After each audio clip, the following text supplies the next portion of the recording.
Welcome back to News 3 today at 11. Tomorrow, January 15th, the nation will pause to mark what would have been Dr. Martin Luther King Jr.'s 96th birthday.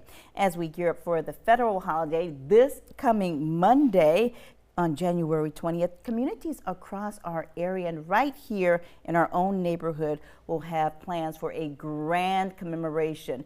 Deborah Adams is the president of Savannah's MLK Observance Day Association. She joins us now to talk about our big celebration, which is a year-long celebration. Yes, Good morning. yes. Thank you so much Good for morning. being here. Thank you for inviting me.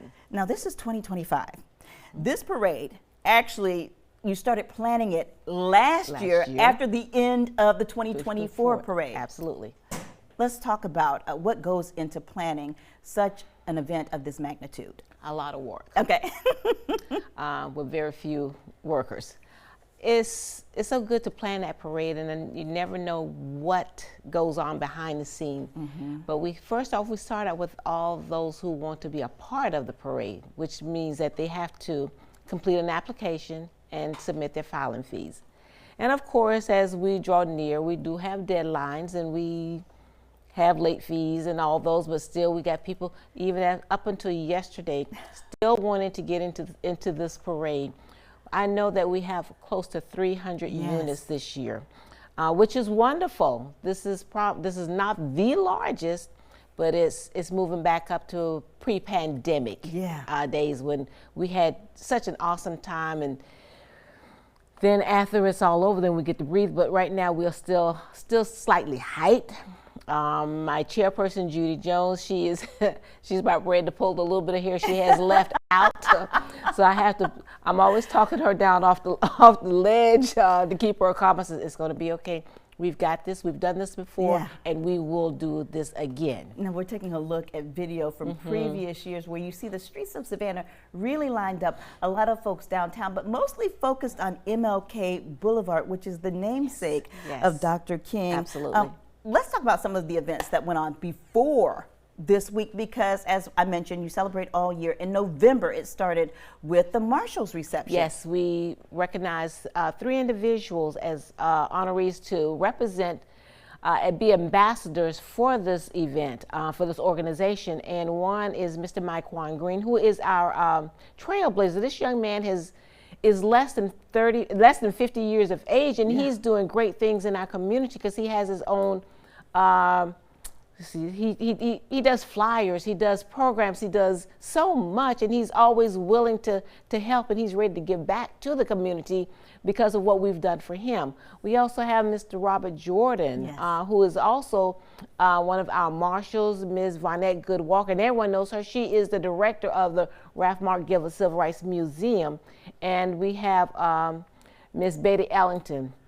Mrs. Ellington is our civil rights activist. This lady was the first African American to work for a business downtown Savannah when they weren't allowing us even to sit at the counters. So she has paved the way for so many to see, and I just want our children to recognize and understand what a jewel she is. I just love her to death.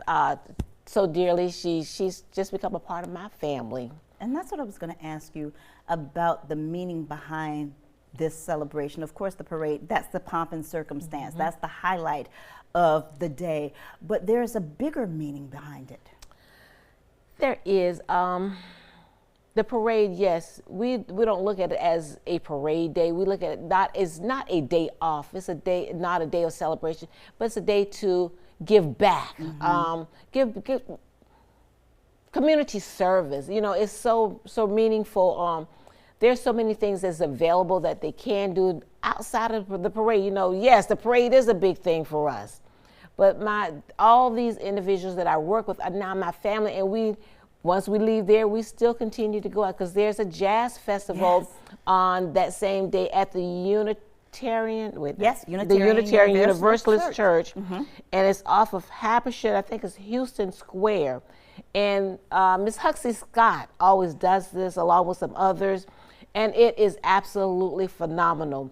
This church, once the funds that they raise, they give it to the MLK Observance Association for scholarships. Yes. And that allows us to, along with some other funds that we raise from our parade and other events, to give back into the community, to scholarships, to other organizations that are in need, because there's someone that's always in need of something, if it's just a warm blanket or a warm hug. Yeah. So, yes. And thank you so much for all you do, and thank you for giving back. Here's the you. information on your screen about Monday's parade. That's January 20th, 10 a.m. It's going to be on WSAV's CW, of course, because of the inauguration, but it will also stream live on our website, WSAV.com. We're running out of time, but I do want to make a point that you mentioned volunteers. You need them. We need them, especially for the parade. We need you on the corners of a line, so that we can keep individuals safe. Yeah. And anyone who's in the parade, please do not throw candy. Okay. Our children run for candy, and it's extremely dangerous. So please don't take the life of a little one.